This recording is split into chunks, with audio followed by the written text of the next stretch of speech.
All right, welcome to the deep dive. Today, we're looking at something I think is really fascinating. Yeah. Can we actually boost young children's self-control? Get them to, manage their emotions better using things like yoga and mindful movement. It's a really intriguing area, and there's this great article that kind of lays out the case for it. Okay. It's called Yoga and Willful Embodiment, a New Direction for Improving Education. It's by Rashidi and Shonert Reichel. Okay. And it basically argues that, yeah, bringing these practices, yoga and mindfulness, into early childhood education can have a really profound impact on kids' ability to develop those super crucial self-regulation skills and become more aware of their emotions. So we're talking about like a whole new way of thinking about how we teach and how we nurture these young minds. Yeah. So yeah, our mission for you listening today is to really unpack this, to understand this potential, to see what the research says. Okay, so self-regulation, it's not just, getting a kid to sit still, be quiet. You're right. What are we actually talking about here? Yeah. Why is it so important? So it is so much more than just outward good behavior. Okay. We're talking about, at its core, the ability to manage your attention and your feelings effectively. And you know what's really interesting? Research suggests that this skill, self-regulation, is actually a stronger predictor of success in school and even later in life than something like IQ. Wow, so you're saying this is more important than how smart a kid is, essentially. That's what the research suggests. Wow. It really is foundational. So can you give me an example? What does this actually look like in a real-world situation with a young child? Okay, so picture this. You've got a preschooler, they're building a big tower of blocks, they're super proud of it. Okay. And then another kid comes along, accidentally bumps into it, the whole tower crashes down. Oh, no. Now, a child with good self-regulation skills might take a deep breath, feel that frustration, maybe even name it like, I'm feeling frustrated right now. Yeah. But then they can find a way to express that feeling calmly, maybe even start rebuilding the tower. Right. But a child who's still developing those skills might have a complete meltdown, right? Oh, yeah. So self-regulation is about that pause, Okay. that space between feeling something really intensely and then reacting to it. Right. So almost like that little bit of space to choose how you're going to respond instead of just being completely reactive. Exactly. Okay. So self-regulation, Yeah. you mentioned it being connected to what are called executive functions. Yes, Yeah. exactly. So what are those exactly? Think of it like your brain's management team. Okay. These executive functions help you get things done, manage your thoughts and your actions. So we've got a few key players here. Okay. Inhibitory control. That's your ability to stop yourself from doing something, even if you really want to. Like not grabbing a toy out of another kid's hands because you really want to play with it. Exactly. That's a perfect example. Okay. Then you've got working memory. Okay. That's like the mental sticky note. Right. It lets you hold information in your mind and work with it. Okay. So remembering the rules of a game or the steps to a recipe, that's working memory in action. Got it. And then we have cognitive flexibility, which is basically being able to switch gears to adapt when things change. Right. So if you're playing a game and the rules change or your plan doesn't work out, cognitive flexibility helps you adjust. Okay. So all of these work together to support self-regulation. Okay. And it's been noted, and this is really interesting, that the ability to reflect, to think before acting, is crucial for these executive functions to develop. Okay. And it's especially important during those preschool years when kids' brains are growing so rapidly. Right. They're like little sponges soaking everything up. Absolutely. So where do yoga and mindfulness come in? Yeah. How do we actually help these kids develop these skills, right? Well, yoga and mindfulness are what we call contemplative practices. Okay. They have roots in Eastern traditions, but they're becoming increasingly popular in schools. Yeah. You hear about mindfulness all the time these days. Yeah, exactly. And the reason is that these practices can be powerful tools to help kids improve their self-regulation. Oh. They train attention. So like focus, basically. Exactly. That ability to focus and concentrate. Right. And they also build the ability to notice difficult feelings like anger or sadness and to manage those feelings in a healthy way. Okay. So ultimately, it leads to more positive behavior, but it's like a mental training. So like almost a workout, but for your mind. I love that analogy. Yeah. It's like a workout for your attention and your emotional control. So within contemplative practices, you've got two main types. Okay. Static practices like seated meditation Why, is. just sitting still, focusing on your breath? Exactly. Okay. And then you have movement-based practices like Yeah. yoga. And what's unique about yoga is that it combines this intentional physical movement with paying close attention to what's happening in your body. It's not just about sitting and observing your thoughts. Wow. You're actually actively engaging your physical self, Okay. but in a mindful way. So I'm thinking yoga, I'm thinking all the poses, like warrior pose, tree pose. Right, the asanas. Yeah, but is that the whole picture? No, not at all. Okay. The physical postures are just one part Okay. of a much larger system. Okay. This comes from something called the 8 limbs of yoga. The 8 limbs of yoga. It's outlined in an ancient text called the Yoga Sutras by Patanjali. Wow. And this whole system Yeah. is designed to help people develop greater self-regulation and quiet their minds. So it includes ethical guidelines, self-discipline, breath control, Wow. different ways to focus your mind. Okay. The ultimate aim is to reach a state of mental stillness. Right. And this feeling of connection. So the poses are almost like a gateway to a much bigger world. Yeah, they're a piece of the puzzle, but they're not the whole puzzle. Right. So it's deeper than just stretching. So how does mindfulness, which we hear about so much these days, connect with all of this? So mindfulness comes from Buddhist traditions. Okay. And it's really about paying attention to the present moment Right. without judgment. Okay. And what's interesting, what's practical for schools Yeah. is that a lot of programs blend yoga and mindfulness together. Okay. They draw on something called MBSR, mindfulness-based stress reduction. MBSR? Yeah, which includes things like body scans, meditation, and yoga postures. Okay. So in a typical school setting, you'd likely see a yoga program that naturally incorporates mindfulness. Can you give me an example? Like, how would you see this playing out in a classroom? Okay, imagine you've got a group of preschoolers. Right. They're lying on their backs, Okay. and each one has a little stuffed animal on their tummy. Cute. And the teacher is guiding them to watch that toy gently rise and fall as they breathe. Oh. That's mindful breathing. Okay. It's a mindfulness practice happening within a yoga context. Okay. Or you might have mindful listening. The teacher rings a chime, and the kids focus on that sound until it completely fades away. Right. Maybe they raise their hand when they can't hear it anymore. Okay. These little moments of focused attention, they're integrated right into these sessions.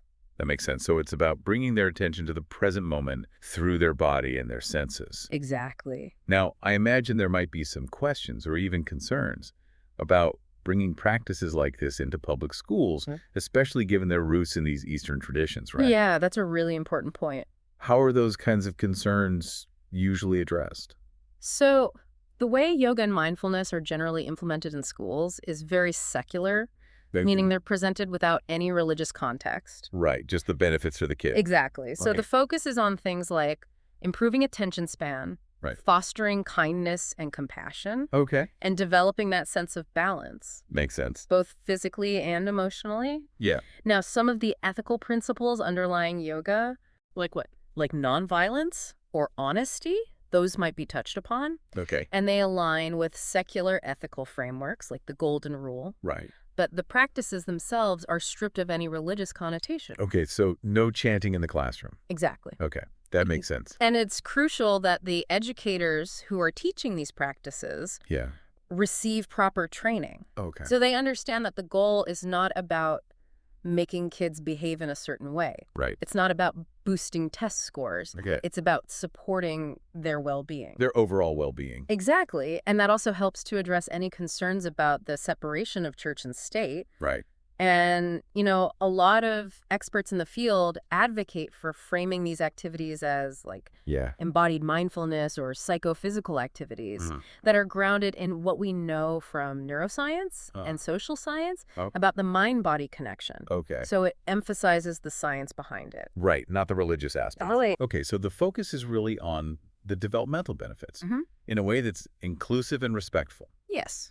Okay, but what kind of evidence do we have that these practices actually work? Yeah, is it just feel-good stuff, or is there data to back this up? Right, exactly. There's a growing body of evidence, which is really encouraging. Okay. So one large review looked at 35 different studies on contemplative interventions in schools. Okay. They looked at both the quiet, still practices and the movement-based ones. Okay.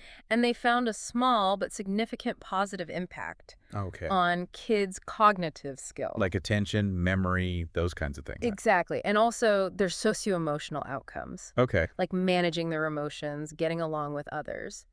And what's really interesting is that movement-based practices, Yeah. like yoga, seem to be particularly well-suited for younger children. It makes sense. Right. They're so active. Do a little balls of But they learn through movement. Yeah. So it intuitively makes sense. But why? What is it about movement specifically that makes this so beneficial? There was this fascinating qualitative study that looked closely at preschoolers in a mindful yoga program. Okay. And they conducted focus groups with the yoga instructors. Oh. And they found that when they tried to get the kids to talk about their emotions in a group setting, Yeah. the kids actually became less engaged. Oh, really? And they showed more signs of dysregulation. Like more fidgety, more distracted. Exactly. More fidgeting, more difficulty focusing. Hmm. But the instructors observed that the yoga segments themselves, Yeah. especially the breathing exercises with movement Yeah. and using props like those stuffed animals we talked about, Yeah. were incredibly effective at helping the kids develop their focus. So for this age group, it's almost like engaging their bodies is a more effective way to learn these skills Yes. than just sitting and talking about abstract It's feelings. about the doing, the physical experience.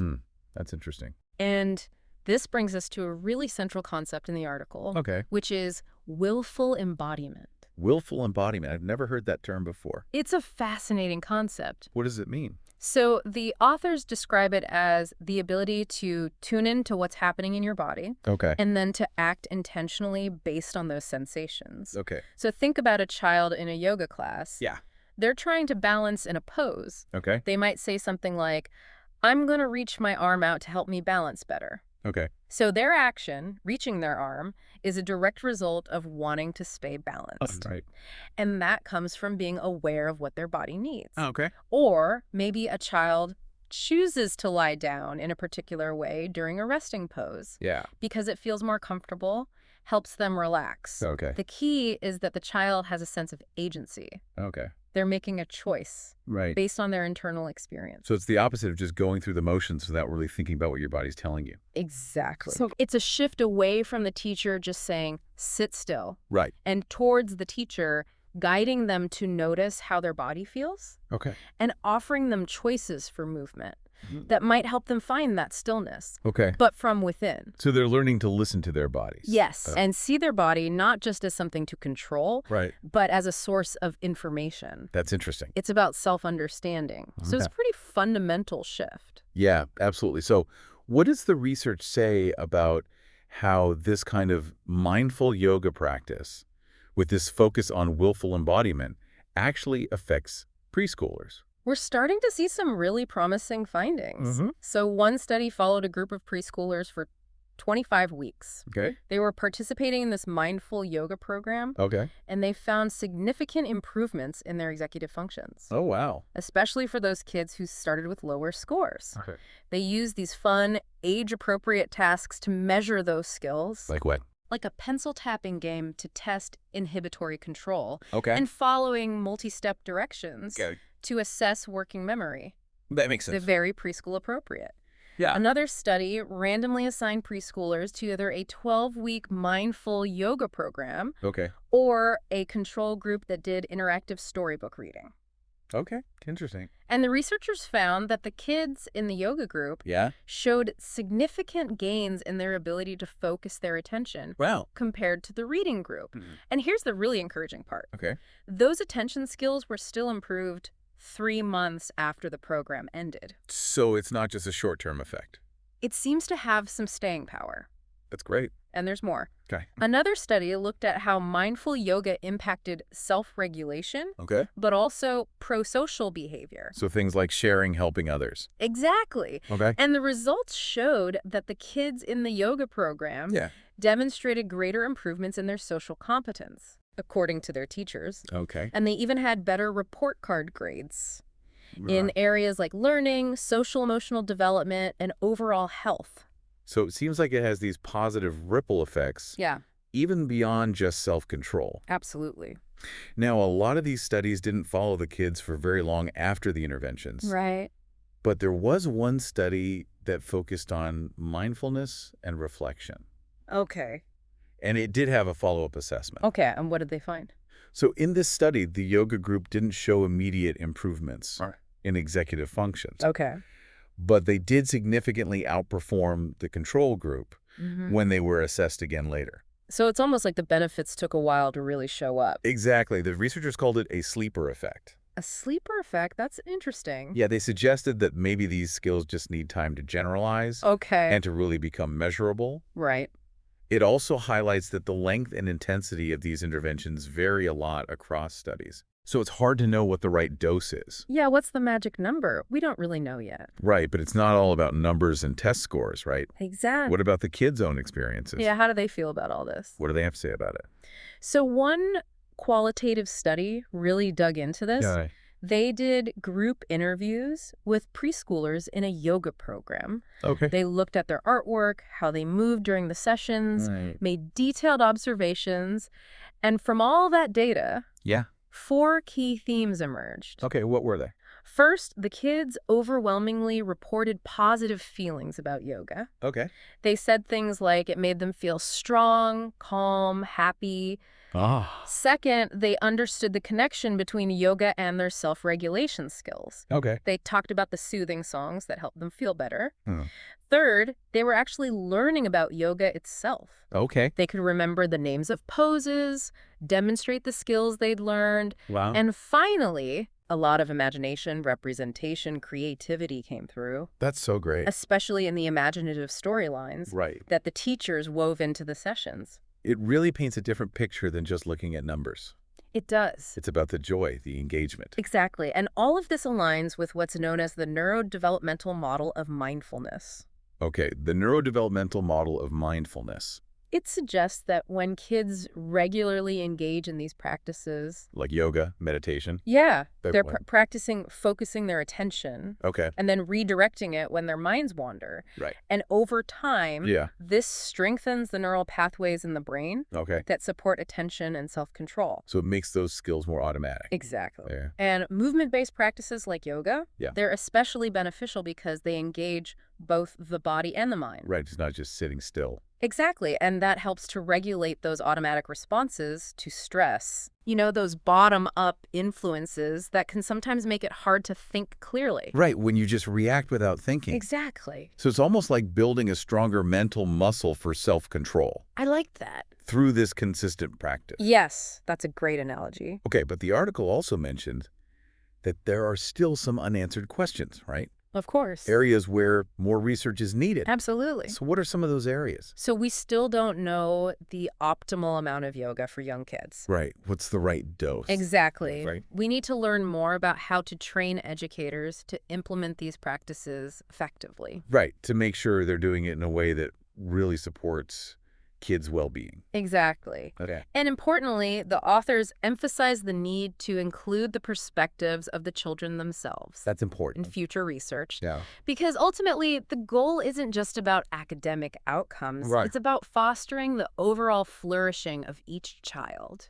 And the well-being of the community as a whole. Exactly. It brings us back to this idea that the body plays such a central role Yes. in how young kids learn and how they express their emotions. That's fundamental. And we know, Piaget, his theory, preschoolers learn best through physical interaction, right? Their hands-on experiences. Exactly. They're exploring the world through their bodies. Yes. And William James, he argued that emotions are tied to physical sensations. It's all connected. So a classroom yoga practice can really tap into that. Absolutely. Like those imaginative yoga stories. Yes. Where they're pretending to be animals or things like that. It's brilliant. It's engaging their imagination. Exact. Cutting it to their body. So imagine the teacher invites the kids to pretend to be a bird, balancing in bird pose, Okay. and then asks, how might that bird feel if it were scared to leave its nest?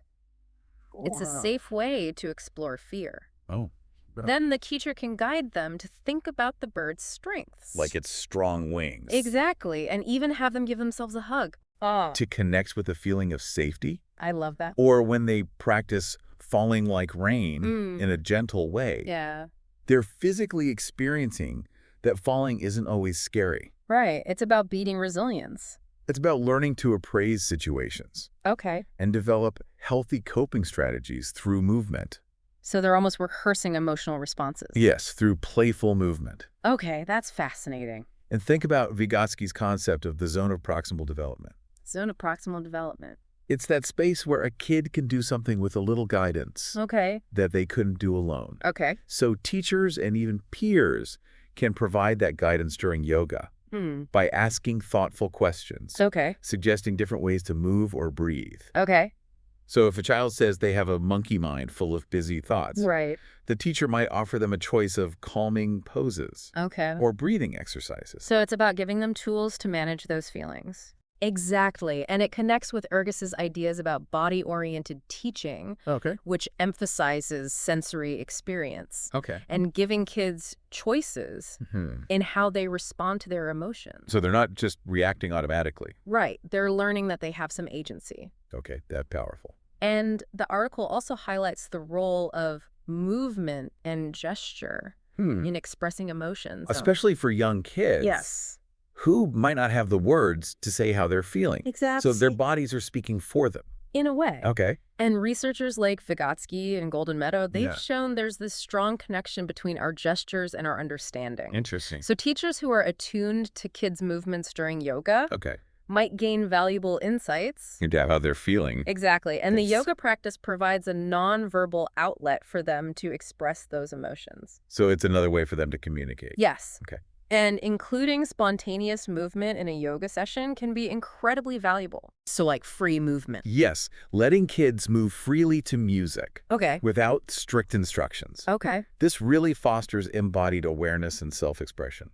So they're just exploring their bodies. Exactly. Okay. And the teacher can observe and point out both the unique ways each child is moving Okay. and the movements they share with others, Right. reinforcing that each child is an expert on their own experience. I love that. It's about honoring their individuality Yeah. and their shared humanity. So it's a safe space for them to explore and express themselves. Absolutely, without judgment. And by reflecting on those experiences together, Yeah, they learn that their feelings and perspectives are valued. exactly. This has been such a fascinating deep dive It really has. into the potential of yoga and mindful movement for these little ones. It's incredible to see how much more these practices offer. It's not just physical activity. Right. It's building this foundation for self-regulation, emotional well-being.